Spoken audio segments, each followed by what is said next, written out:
सभी के समक्ष सुदामा चरित, जो कि नरोत्तम दास जी के द्वारा लिखित है, इसको एक अभिनय के रूप में प्रस्तुत करने जा रहे हैं।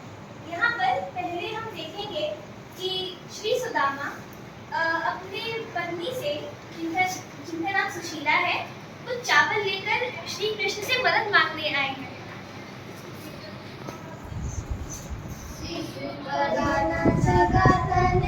प्रभु जाने को आई बस तेरी ग्राम, धोती पटी सी लटी दुपटी अरु पाए उपाना को नहीं सामा, द्वार कड़ू द्विज दुर्बल एक रयो चक्की सो वसुधा अभिराम, पूछत दीन दयाल को धाम, बतावत आपनो नाम सुदामा, बतावत आपनो नाम सुदामा। श्री कृष्ण के यह सुनते ही कि उनके बचपन के दोस्त सुदामा उनकी सखा उनसे मिलने आए हैं, वो दौड़े चले गए सुदामा को अंदर लाने के लिए।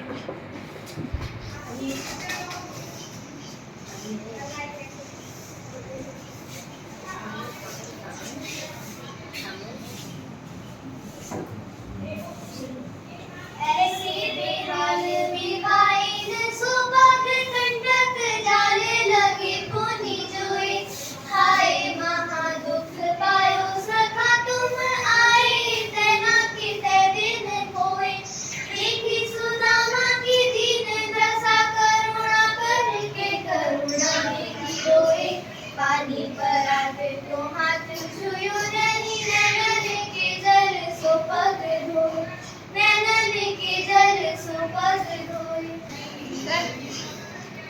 सुदामा की हालत देखते ही उनका हाल ऐसा हो गया कि उनके पैरों के कांटे देखते ही उनकी आंखों से इतनी अश्रुधारा बही कि बिना जल को छुए ही उनने श्री सुदामा के पूरे पैर धो दिए। कछु भाभी हमको दियो, सो तुम काहे न दे, चापी पोटरी खाक में रहे कहूँ के ही है तू, रहे कहूँ के ही है तू। आगे चला गुरु मात धरे ते लाए, तुम चाबी हमें नहीं दीने, श्याम कयो मुस्काए सुदामा, सो चोरी की बान में मुझो प्रवीणे, पोचरी काख में चाबी रहे, तुम खोलत नहीं सुधारस दीने, पाछी दीवानी न जो ना तजो तुम, तैसई भाभी के तंदुल की में, तैसई भाभी के तंदुल की में। यह सब होने के बाद श्री कृष्ण ने श्री सुदामा को बिना कुछ दिए ही वापस भेज दिया। अब श्री सुदामा सोचते हुए अपनी नगरी को लौट रहे हैं।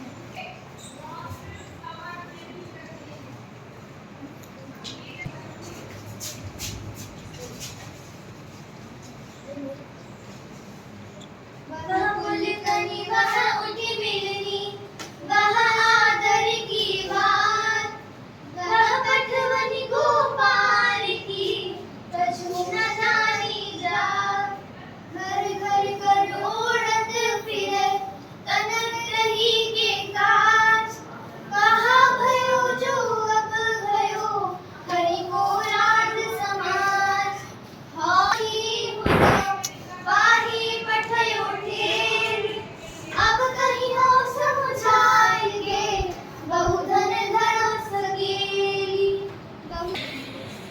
अब श्री कृष्ण ने जब सुदामा को विदा किया तो ये सब विचार करने के बाद वो अपनी नगरी को लौटे।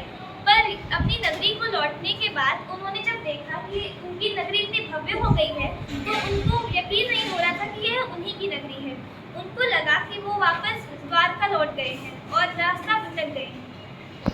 राज समाज बने गज बाजी घने मन संभ्रम छायो, कैधो करियो कहूँ मार्ग भूली के पैरी के मैं अब द्वारिका आयो, मौन बिलोकी बे कोमल लोचत सोचत ही सब गाँव मचायो, पूछत पाढ़े फिरे सब सोपर, झोपड़ी को कहूँ खोज न पायो, झोपड़ी को कहूँ खोज न पायो।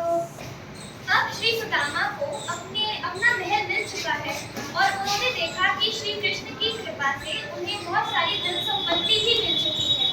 यह सब देखकर अब वो अपनी पुरानी और अभी की स्थिति की तुलना कर रहे हैं। वह टूटी सी छानी हती कह कंचन के अब धाम सुहावत के पग